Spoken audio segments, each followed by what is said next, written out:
Pour rebondir un peu sur ma vidéo précédente, j'aimerais un peu mettre l'accent sur le rôle du professeur. Pour moi, le professeur, son but est paradoxal. Le but du professeur, c'est qu'on n'ait plus besoin de lui. Je sais, ça va paraître fou, parce que bien souvent on se dit, bah oui, mais c'est quand même ses clients, donc du coup il a envie qu'ils reviennent.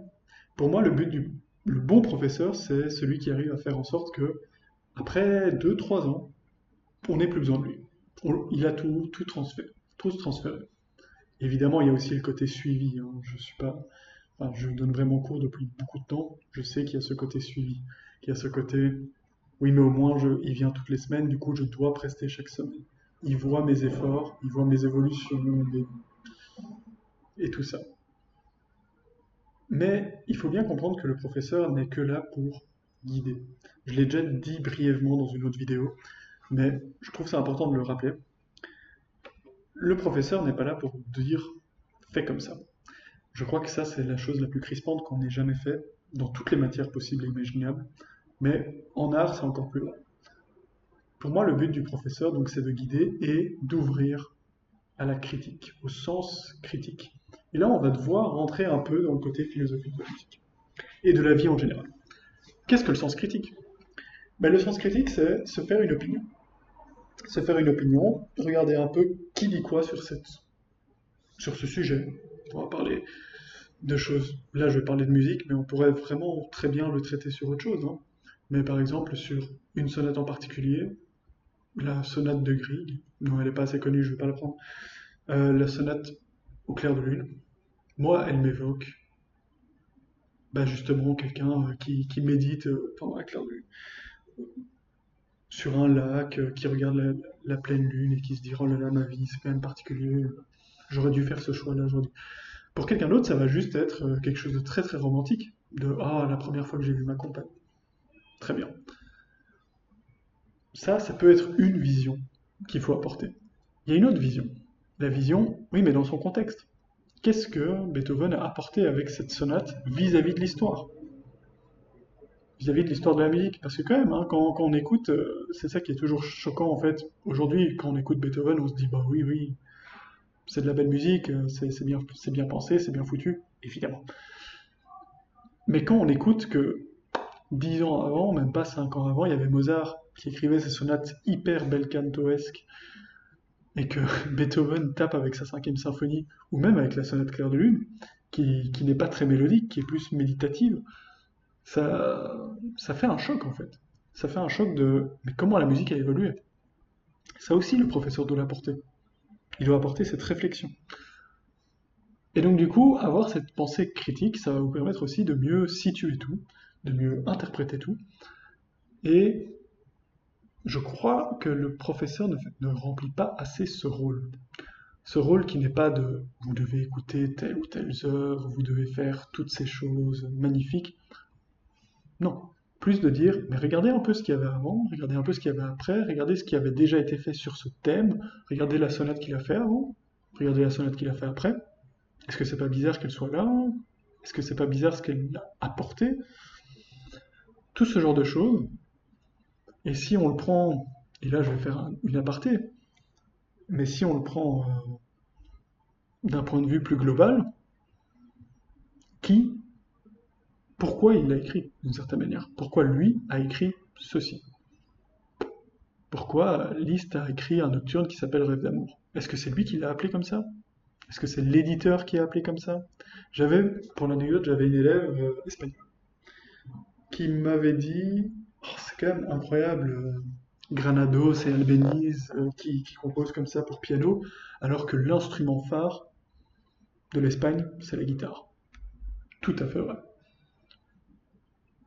En tant que professeur, on est juste censé dire oui, mais voilà, ils étaient pianistes et donc du coup ils ont voulu faire ça. Mais la réalité sociologique, elle est différente. Et vu que l'élève était quand même déjà assez avancé, j'ai préféré aussi lui donner cette version-là. Et je crois que c'est aussi très important de toujours donner un contexte. C'est que oui, mais les guitaristes espagnols, c'était de l'improvisation. Alors que le compositeur, il veut vendre ses partitions. Soyons un peu honnêtes, il y avait de l'argent derrière. Donc, le pianiste, le compositeur pianiste, qu'est-ce qu'il va faire? Il va prendre la partition et il va se dire, ok, bon, quel instrument est en vogue? Qui serait apte à acheter cette partition? Et là, mon élève a très vite compris pourquoi ces pianistes, enfin ces compositeurs espagnols avaient choisi le piano, parce que c'était l'instrument le plus répandu, et d'ailleurs ça l'est encore toujours d'une certaine manière. Donc, donner ces partitions à des guitaristes improvisateurs, ça n'avait aucun sens. Vous voyez, ça aussi, le professeur doit pouvoir l'apporter, je trouve. Pour voir encore plus en arrière, un petit côté historique, visiblement, Claudio Arrau, dont j'ai déjà parlé dans une autre vidéo et dont je vous conseille vraiment d'écouter, ne serait-ce que l'interprétation de la sonate Appassionata de, de Beethoven, hein, c'est un chef-d'œuvre. Son interprétation est mythique, limite, mais vraiment, même dans sa conception de la musique à lui, c'est vraiment mythique. C'est aussi un professeur devrait donner toujours des références comme ça, je trouve. Euh, Quand on y pense, lui, il avait reçu des cours d'un élève de Liszt, Tim Krause, si je me souviens bien, qui lui disait tout ce qu'il devait lire, par exemple. Qui disait, si tu veux bien interpréter cette œuvre, tu dois lire tel livre, tu dois t'inspirer de telle peinture.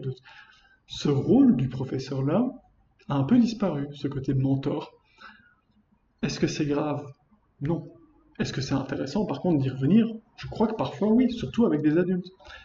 Donc, j'ai commencé la vidéo par dire, le but du professeur, c'est qu'on n'ait plus besoin de lui, mais le but aussi du professeur, c'est que les élèves soient intéressés parce qu'il est intéressant.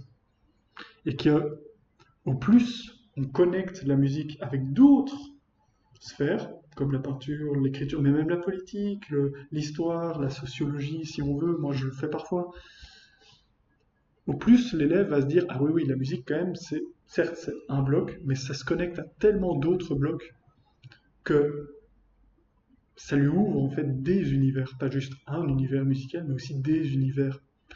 Parler de Debussy sans parler un peu de Monet, sans parler un peu de Ravel, ce serait dommage en fait. C'est surtout ça, c'est que c'est... Pour moi, même à l'âge de 8 ans, un enfant peut comprendre que la musique fait écho à d'autres choses. Et c'est pour moi tout ça, tout ce que je viens de vous dire là, ben, c'est le rôle du professeur. Élargir le champ des connexions, des connaissances, et toujours donner un contexte à tout ce qui se passe.